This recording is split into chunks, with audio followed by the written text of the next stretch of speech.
Hello friends, welcome to quick revision point. My name is Raksha Shrivastava. तो friends, आज हम EVS के स्टार्टिंग से डिटेल में हम लोग समझेंगे फ्रेंड कि जो सभी टीचिंग एग्ज़ाम के लिए इम्पोर्टेंट है। ओके, तो पहले पार्ट फर्स्ट में है पर्यावरण यानी इन्वायरमेंट। इन्वायरमेंट क्या है? इन्वायरमेंट शब्द जो है वो इन्वायर से बना है, जो कि फ्रेंच भाषा का शब्द है। इसी से इन्वायरमेंट बना है। ओके, और पर्यावरण जो है वो दो शब्दों से मिलकर बना है, परि प्लस आवरण। परि का अर्थ जो होता है वो चारों तरफ से होता है, और आवरण का अर्थ जो होता है वो घिरा हुआ होता है। ओके, और पर्यावरण से क्या क्या शामिल हैं? तो पर्यावरण में जो शामिल होते हैं वो जैविक घटक, अजैविक घटक, वातावरण शामिल हैं। ओके, पर्यावरण जो है वो इन्वायर से मिलकर बना है, जो कि फ्रेंच भाषा का शब्द है। इसी से इन्वायरमेंट बना हुआ है। और पर्यावरण जो है दो शब्दों से मिलकर बना है, परि प्लस आवरण। परि का जो अर्थ है वो चारों तरफ से, और आवरण का अर्थ है घिरा हुआ। यानी पर्यावरण में जो है क्या क्या शामिल हैं? तो पर्यावरण में जैविक घटक, अजैविक घटक और वातावरण शामिल है। अब हम पर्यावरण को 2 पार्ट में डिवाइड करेंगे, जिसमें हम लोग फर्स्ट है जैविक घटक, सेकंड है अजैविक घटक। ओके, जैविक घटक में जो है वो जीव आते हैं, एंड अजैविक घटक में जो है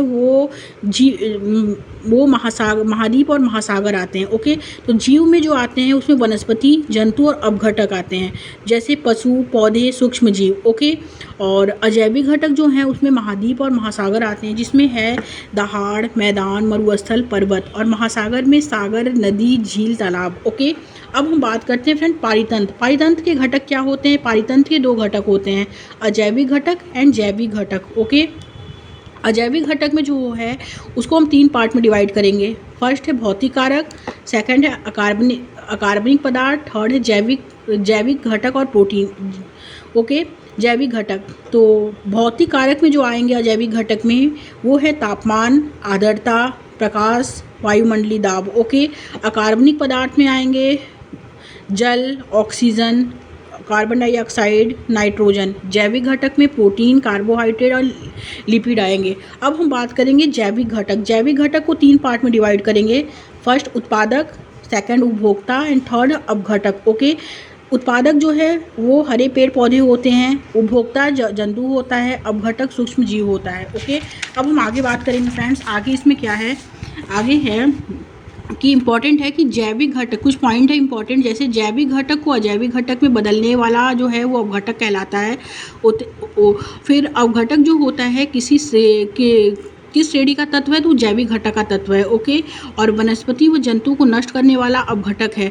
सूर्य से पौधा होता है, शाकाहारी मांसाहारी जीव जंतु होते हैं, फिर अपघटक, फिर मिट्टी। ओके, जैसे 3 मंडल होते हैं, स्थल मंडल, वायुमंडल, जल मंडल। इन तीनों को मिलकर क्या बनता है? जैव मंडल बनता है। ओके, जैव मंडल क्या है? जैव मंडल जो होता है वो है कि पृथ्वी का वह भाग जहाँ स्थल, जल व वायु मंडल तीनों रूप में सम्मिलित हों, उसे हम जैव मंडल कहते हैं। अब हम बात करेंगे पर्यावरण के घटक। पर्यावरण में 3 घटक आते हैं, स्थल मंडल, जल मंडल, वायुमंडल। तीनों को मिलाकर हम जैव मंडल इसको कहते हैं। ओके, कुछ इंपॉर्टेंट पॉइंट है, जैसे नोट में स्थल मंडल का पृथ्वी पर भाग जो होता है वो 29% होता है। ओके, जल मंडल का पृथ्वी पर भाग 71% होता है, और 71 का शाब्दिक 81%, और जल दक्षिणी गोलार्ध पर जो है पाया जाता है, और दक्षिणी गोलार्ध को जलीय गोलार्ध कहा जाता है। और जल मंडल का पृथ्वी पर भाग जो होता है 71% होता है, और 71% का शाब्दिक 81% जल दक्षिणी गोलार्ध पर पाया जाता है। ओके, अब हम बात करेंगे दक्षिणी गोलार्ध को जलीय गोलार्ध कहा जाता है। दक्षिणी गोलार्ध को जलीय गोलार्ध कहा जाता है। अब हम बात करेंगे पारिस्थितिकी यानी इकोलॉजी। इकोलॉजी क्या है?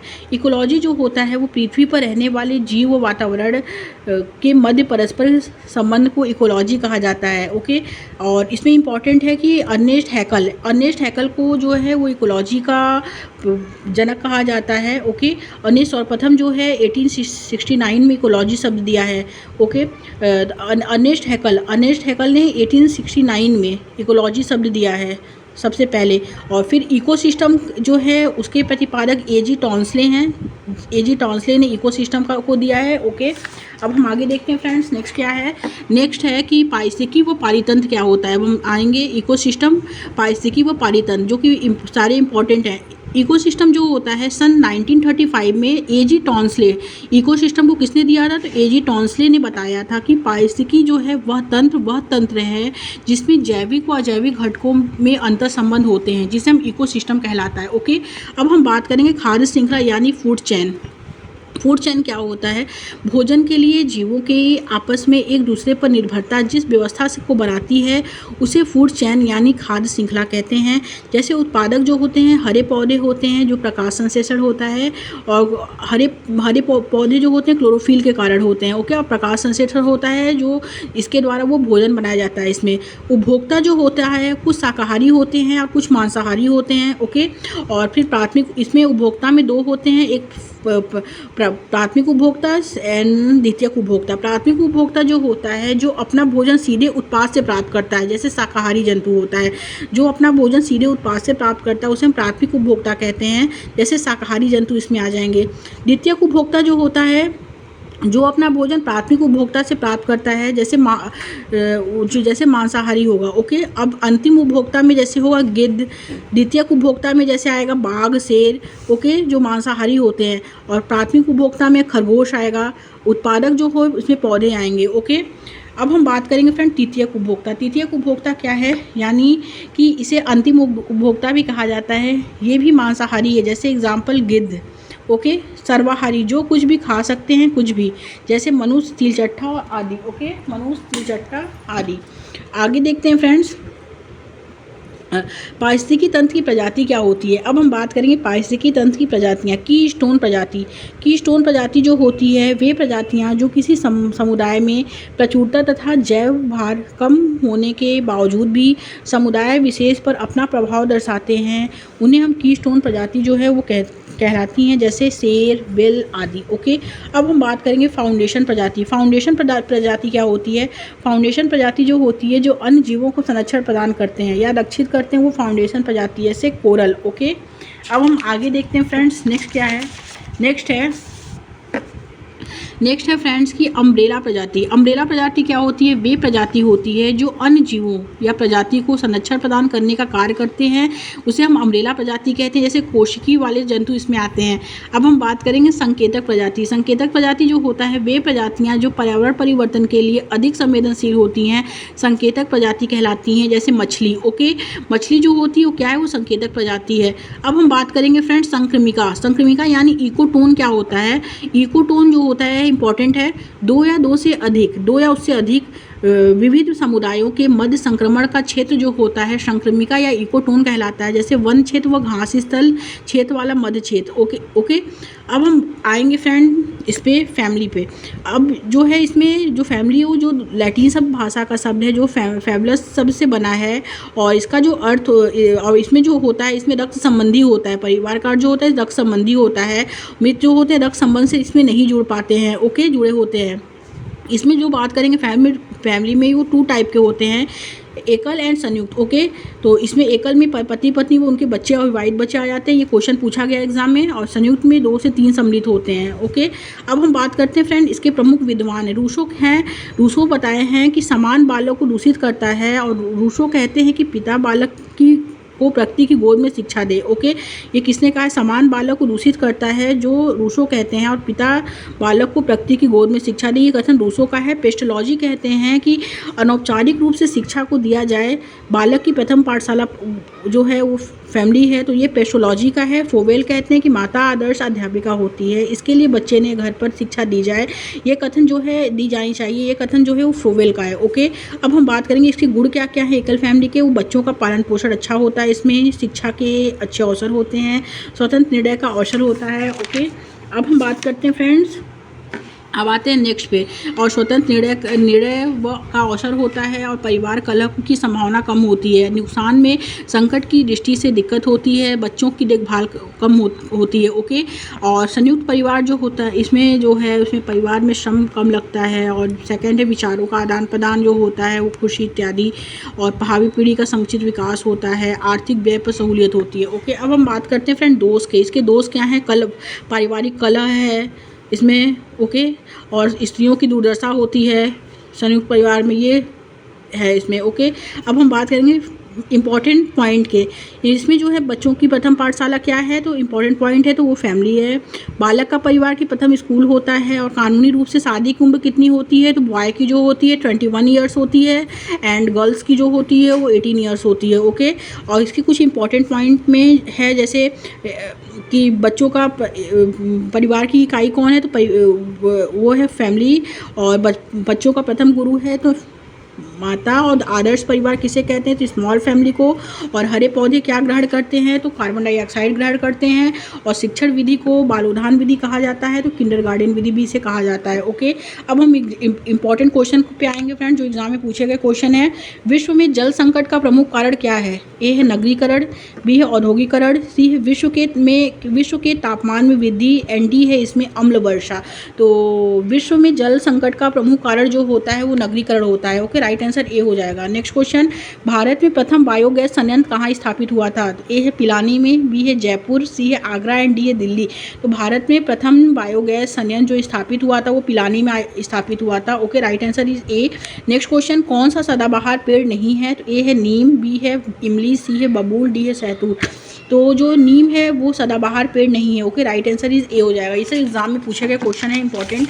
आगे देखते हैं फ्रेंड, नेक्स्ट क्वेश्चन क्या है। नेक्स्ट क्वेश्चन है कि डेसिबल निम्नलिखित में से किसे मापने की इकाई है, तो ए है गहराई, बी है ध्वनि, सी है तापमान एंड डी है वायु दाब। तो डेसिबल जो है वो निम्नलिखित में से किसे मापने की इकाई है, तो वो ध्वनि को मापने की इकाई है। Right answer is B. एक नक्षत्र का रंग निर्भर करता है उसकी, ए है सूर्य से दूरी पर, बी है त्रिज्या पर, सी है घनत्व पर एंड डी है पृष्ठीय ताप पर। तो एक नक्षत्र का रंग जो निर्भर करता है उसकी पृष्ठीय ताप पर निर्भर करता है। Okay, right answer is D हो जाएगा। नेक्स्ट क्वेश्चन देखेंगे फ्रेंड्स, सागरी खरपतवार किसका महत्वपूर्ण स्रोत है, तो ए है क्लोरीन का, बी है ब्रोमीन का, सी है आयोडीन का एंड डी है लोहा का। तो सागरी खरपतवार किसका महत्वपूर्ण स्रोत है, तो वो स्रोत जो है वो है क्लोरीन का। राइट आंसर जो होगा ए हो जाएगा। नेक्स्ट क्वेश्चन देखेंगे, निम्नलिखित में से किस वर्ग में प्रोटीन की प्रचुरता होती है, ए है दूध, आम, गाजर, बी है अंडा, मटर, मछली, सी है सोयाबीन, चना, मक्का एंड डी है सेब, दही और मांस। तो किस वर्ग में प्रोटीन की प्रचुरता होती है, तो वो होती है सोयाबीन में, चना में, मक्का में। Okay, right answer is C हो जाएगा। नेक्स्ट क्वेश्चन, भारत का राष्ट्रीय पशु कौन सा है, तो बाघ है। राइट आंसर इज सी हो जाएगा। और हमारे देश में वन महोत्सव दिवस कब मनाया जाता है, ए है 2 अक्टूबर को, बी है 1 जुलाई को, सी है 10 अगस्त को एंड डी है 1 दिसंबर को। तो हमारे देश में वन महोत्सव दिवस जो मनाया जाता है वो 1 जुलाई को मनाया जाता है। राइट आंसर इज बी हो जाएगा। और जल जनित रोग है, जल जनित रोग कौन सा होता है, ए है अतिसार, बी है छोटी माता, सी है रक्त अल्पता एंड डी है मस्तिष्क ज्वार। तो जल जनित रोग जो है वो अतिसार है। राइट आंसर इज ए हो जाएगा। वायु प्रदूषण का कारण क्या है, वायु प्रदूषण का कारण जो होता है वो है, ए है कीटनाशक, बी है सीवेज, सी है धुआं एंड डी है ध्वनि विस्तारक। तो करेक्ट आंसर इज डी हो जाएगा फ्रेंड, ध्वनि विस्तारक है। ओके, आगे देखते हैं फ्रेंड्स, नेक्स्ट क्या है। नेक्स्ट है इसमें नेक्स्ट है कि कथक किस क्षेत्र का शास्त्रीय नृत्य है, कथक। तो ए है उत्तर प्रदेश का, बी है केरल का, सी है आंध्र प्रदेश का एंड डी है तमिलनाडु का। तो ये जो है ये उत्तर प्रदेश का जो है वो शास्त्रीय नृत्य है। राइट आंसर इज ए हो जाएगा। पोलियो का कारण है, पोलियो कारण किसका है, तो ए है जीवाणु का, बी है विषाणु का, सी है कवक का एंड डी है कीट का। तो पोलियो जो कारण है वो विषाणु का है। Right answer is B. Next question, निम्नलिखित में रबी की फसल कौन सी है, ए है चावल है, बी है चना, सी है मूंगफली, डी है कपास। तो रबी की फसल जो है वो चना है। राइट आंसर इज बी हो जाएगा। नेक्स्ट क्वेश्चन, पृथ्वी का अपमार्जक कौन है, तो ए है जीवाणु व कवक है, बी है मृदा व जल है, सी है पशु है, डी है पक्षी है। तो पृथ्वी का अपमार्जक कौन है, तो वो मृदा व जल है। Right answer is B. Next question, वनों के महत्व के कारण क्या है, तो ए है ग्रीन गोल्ड, बी है ग्रीन आइलैंड, सी है ग्रीन हाउस एंड डी है ग्रीन सिल्वर। तो वनों के महत्व के कारण जो है फ्रेंड वो ग्रीन हाउस है। ये 2011 और 13 का है क्वेश्चन फ्रेंड, क्वेश्चन थोड़े टफ है इसमें। नेक्स्ट क्वेश्चन क्या है, पर्यावरण दिवस किस दिन मनाया जाता है, तो ए है 4 जून को, बी है 5 जून को, सी है 15 जून को एंड डी है 25 जून को। तो पर्यावरण दिवस जो मनाया जाता है वो 5 जून को मनाया जाता है। Right answer is B. Next question, भारत में फलों के अंतर्गत सर्वाधिक क्षेत्र क्या है, तो ए है नींबू, बी है अमरूद, सी है आम, डी है पपीते। राइट आंसर इज सी, आम। नेक्स्ट क्वेश्चन, पर्यावरण को बचाने के लिए चिपको आंदोलन का संबंध किस राज्य से है, ए है उत्तर प्रदेश से है, बी है झारखंड से, सी है छत्तीसगढ़, डी है Uttarakhand. Right answer is D, Uttarakhand से है। नेक्स्ट क्वेश्चन, पौधों में प्रकाश संश्लेषण क्रिया किस रंग में सबसे अधिक होती है? तो ए है नीला, बी है पीला, सी है लाल एंड डी है हरा। तो पौधों में प्रकाश संश्लेषण क्रिया जो होती है वो नीले रंग में सबसे अधिक होती है। Right answer is a. Next question, भिंडी में पाया जाता है, भिंडी में ए है फास्फोरस, बी है विटामिन ए, सी है विटामिन सी एंड डी है ये सभी। तो भिंडी में जो पाया जाता है वो विटामिन सी पाया जाता है। राइट आंसर जो होगा वो सी हो जाएगा फ्रेंड्स। आगे देखेंगे नेक्स्ट क्वेश्चन क्या है। नेक्स्ट क्वेश्चन है कि निम्नलिखित में से कौन अम्ल वर्षा का बृहद प्रदूषक है? ए है सल्फर डाइऑक्साइड, बी है कार्बन डाइऑक्साइड, सी है कार्बन मोनोऑक्साइड एंड डी है हाइड्रोजन पराऑक्साइड। तो निम्नलिखित में से कौन अम्ल वर्षा का जो है बृहद प्रदूषक है? तो वो है sulphur dioxide. Okay, right answer is a. Next question देखेंगे फ्रेंड, NSTE का उद्देश्य क्या है? इसका उद्देश्य ए है शिक्षालय खोलना, बी है शिक्षालयों में शिक्षा स्तर बनाए रखना एंड सी है शिक्षा में शोध को बढ़ावा देना एंड डी है शिक्षालयों को अनुदान देना। तो राइट आंसर इज बी, शिक्षालयों में शिक्षा स्तर बनाए रखना। ओके, नेक्स्ट क्वेश्चन देखेंगे फ्रेंड्स कि कौन रासायनिक उर्वरक का उदाहरण नहीं है?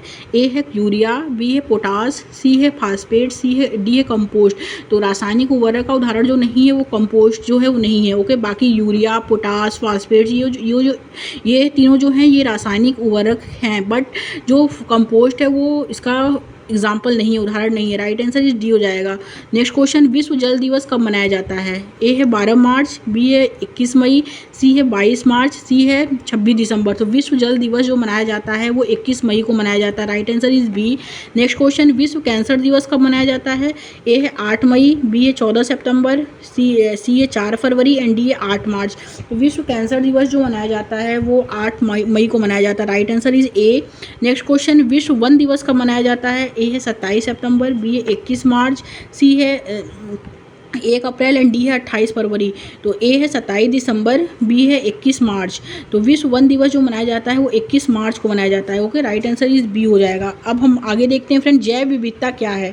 जैव विविधता क्या होता है? जैव विविधता जो होता है किसी क्षेत्र में सजीव प्राणी, जीव जंतु, पेड़ पौधे आदि का होना, यानी अलग अलग प्रजाति के पेड़ पौधे यानी अलग अलग प्रकार के जीव जंतु का होना, किसी क्षेत्र में रहना ही जैव विविधता है। ओके, जैसे इंपॉर्टेंट पॉइंट है, जैव विविधता क्षेत्र की शर्त जो होती है जहाँ ज़्यादा वर्षा हो, जहाँ अधिक तापमान हो, जैव क्षेत्र कहलाता है। ओके, जहाँ ज़्यादा वर्षा हो, जहाँ अधिक तापमान हो, वो जैव क्षेत्र कहलाता है। जैसे पृथ्वी पर सबसे ज़्यादा एग्जाम में पूछा गया क्वेश्चन है, पृथ्वी पर सबसे ज़्यादा क्षेत्र पर जैव विविधता कहाँ पाई जाती है?